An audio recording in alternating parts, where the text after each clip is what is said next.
A nova histeria da soberania tecnológica europeia não passa de mais um capítulo do velho protecionismo digital, quando a esquerda não consegue inovar, culpa o sucesso alheio e chama de ameaça aquilo que é só concorrência. Esta é a Visão Libertária, sua fonte de informações descentralizadas e distribuídas. Ajude a propagar as ideias da liberdade. Deixe o seu like e compartilhe com seus amigos. Um artigo seu pode virar vídeo aqui também, sabia? Este artigo foi escrito por catarinense libertário, revisado e narrado por Gordinho Caipira. A Europa parece ter desenvolvido um talento peculiar para transformar toda a questão tecnológica em um drama geopolítico e ideológico. A cada avanço tecnológico no mundo, especialmente nos Estados Unidos, surge em Bruxelas uma nova torrente de discursos inflamados sobre soberania digital, proteção da democracia, segurança dos dados dos cidadãos e resistência à dominação estrangeira. É como se a elite aristocrática socialista europeia, essa casta política que vive deslocada da realidade produtiva, precisasse sempre fabricar um novo inimigo para justificar sua própria existência. A inovação de fato não é prioridade. O que mais importa é manter o teatro regulatório funcionando, sempre com um tom moralista, paternalista e principalmente arrogante. O artigo publicado no The Guardian, intitulado "A União Europeia permitiu que as gigantes tecnológicas americanas agissem sem controle, diluir nossa legislação sobre dados só fortalecerá o poder delas", é mais um sintoma dessa mentalidade. Seus autores, Johnny Ryan e George Rickles, ecoam o discurso segundo o qual flexibilizar o GDPR, a famosa Lei Europeia de Proteção de Dados, equivaleria a entregar a Europa a uma vassalagem digital dos Estados Unidos. A escolha das palavras não é casual. A narrativa pretende gerar medo, indignação e sensação de urgência. Para isso, recorrem ao vocabulário dramático: vassalagem, dominação estrangeira, oligarquia digital, abuso das grandes empresas americanas. Mas por trás da retórica existe o quê? Algo muito simples. A elite política europeia usa a linguagem da proteção do cidadão para ocultar o fato de que, quando o assunto é inovação tecnológica, a Europa se tornou irrelevante.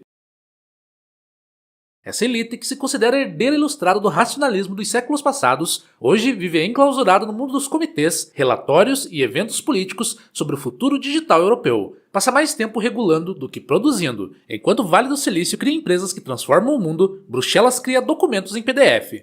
Quando os Estados Unidos criam um framework para estimular startups, a Europa cria um processo de avaliação de impactos regulatórios. Quando os americanos lançam uma nova tecnologia, a burocracia europeia lança uma nova preocupação moral. O que essa tecnologia poderá fazer de mal para o cidadão? A elite aristocrática socialista europeia tem horror à espontaneidade da inovação, porque inovação implica risco, liberdade e competição. 3 palavras que essa casta tenta banir do léxico político europeu. O artigo do The Guardian diz que enfraquecer o GDPR seria ceder ao imperialismo tecnológico americano. Isso é uma inversão completa da realidade. O que realmente enfraquece a Europa é justamente o uso do GDPR como ferramenta para sufocar o ecossistema de startups, bloqueando o surgimento de qualquer concorrente europeu relevante. A lei é vendida como um escudo contra as Big Techs, quando na prática funciona como uma muralha contra pequenos empreendedores. Uma Google da vida pode contratar dezenas de advogados para navegar pelo mar de burocracias do GDPR. Já uma startup nascente não tem esse luxo. Para ela, cumprir as exigências legais consome um volume de tempo e dinheiro que poderia estar sendo usado para inovar. O resultado final é irônico. A lei para limitar o poder das Big Techs se tornou justamente a arma que assegura que nenhuma empresa europeia nunca chegará perto de competir com elas. Mas em vez de reconhecer o fracasso desse modelo, o artigo do The Guardian insiste que o problema não é o GDPR, e sim uma falta de aplicação. Segundo os autores, bastaria fazer cumprir a lei com mais rigor para desmantelar as gigantes americanas. Essa lógica revela uma mentalidade profundamente estatista.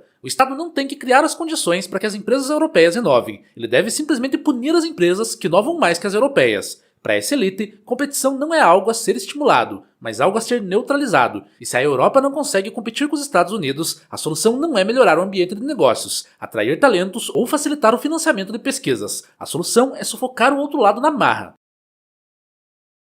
Esse pensamento infantil, em essência, é típico da aristocracia socialista europeia, a crença de que o mundo seria mais justo se todos fossem igualmente pobres ou igualmente ineficientes. Inovação é vista como uma ameaça e não como uma oportunidade. O ponto mais surreal do artigo é quando ele elogia a China como exemplo de como é possível ter inovação sob forte regulamentação estatal. É um gesto revelador. Quando a esquerda aristocrática europeia precisa justificar seu modelo intervencionista, recorre ao modelo chinês para defender suas ideias. Um regime autoritário, controlador, que usa dados pessoais para monitorar a população, punir dissidentes e restringir liberdades civis. Além do mais, a acessão de empresas tecnológicas chinesas não se deu por causa da regulamentação, mas apesar dela. O que moveu a inovação chinesa foi o investimento agressivo em pesquisa, o foco em educação nas áreas de ciência, tecnologia, engenharia e matemática e a mobilização de recursos estatais para o desenvolvimento de hardware avançado. Comparar isso com um modelo europeu, um sistema onde cada esboço de startup já nasce com medo de ser sufocado por comissões regulatórias, é uma farsa intelectual. É importante deixar claro que quando dizemos que a China investiu recursos estatais em educação e pesquisa, não estamos dizendo que apoiamos qualquer investimento estatal em qualquer área. O chamado recurso público nada mais é do que o dinheiro roubado da população, e nem que seja direcionado para algo bom, como a educação, ainda é ilegítimo por ter sido tirado à força das pessoas.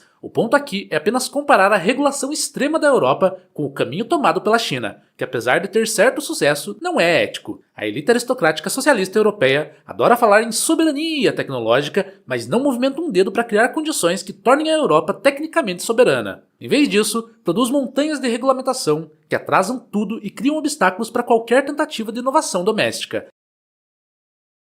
A Europa quer ter empresas poderosas sem permitir que elas cresçam. Quer ser protagonista na economia digital, mas sem aceitar que o mercado siga sua lógica de competição e risco. Quer inovação com segurança total, liberdade condicionada, sucesso garantido. Esse modelo não existe e nunca existirá. O ponto alto da hipocrisia é observar que as gigantes americanas, as supostas vilãs, dominam o mercado europeu porque oferecem produtos que as pessoas realmente querem usar. Não há colonização digital quando há escolha livre do consumidor. Não existe vassalagem tecnológica quando o cidadão, diante de alternativas, opta espontaneamente por Google, Apple, YouTube ou Microsoft. A verdade é que não existe equivalente europeu para esses produtos, porque a Europa não criou um ambiente onde essas ideias possam surgir. Essa elite não aceita a realidade de que a razão pela qual a Europa não tem um Google, uma Amazon ou uma OpenAI não é a invasão americana, é a fuga de cérebros europeus para os Estados Unidos. Jovens engenheiros, pesquisadores e cientistas europeus deixam o continente porque sabem que nos Estados Unidos há liberdade para experimentar e falhar. Lá, o fracasso é um degrau para o sucesso.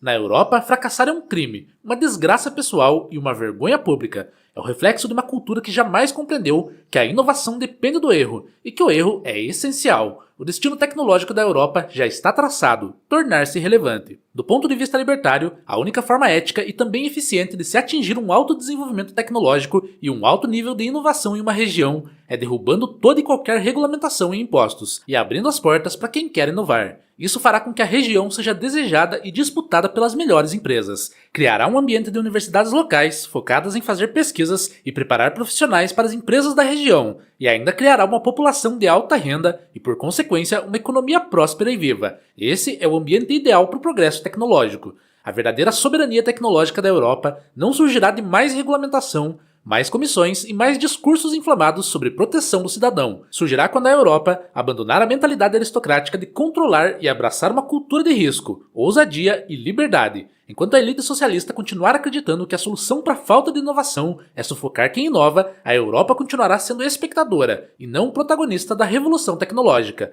Soberania tecnológica não se conquista com burocracia, se conquista criando algo que o mundo queira usar, e a elite aristocrática europeia ainda não entendeu e talvez nunca entenda que inovação não nasce de comitês, nasce da liberdade. Obrigado pela audiência. Este é um canal colaborativo. Participe você também. Cadastre-se agora mesmo em nosso site visãolibertaria.com e envie os seus artigos por lá. Os colaboradores recebem recompensas em Bitcoin. Inscreva-se no canal e clique no botão da campainha para ser avisado de novos vídeos. Até a próxima!